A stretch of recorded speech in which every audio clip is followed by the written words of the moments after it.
Hi. You have a right to remain silent. Anything you say can and will be used against you in a court of law. You have a right to have an attorney present during questioning. If you cannot afford an attorney, one will be appointed for you.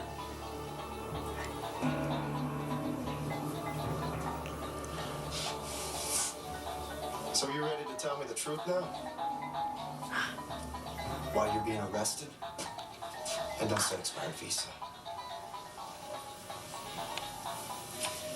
Brady's missing. I know that. You got in a fight, he got angry and walked out. That's not exactly how it happened. I'm listening. Some men broke into our apartment. It was nighttime and we were sleeping, and they just grabbed Brady and tied him up. My God. And you? I don't know why, but they left me alone. Then what?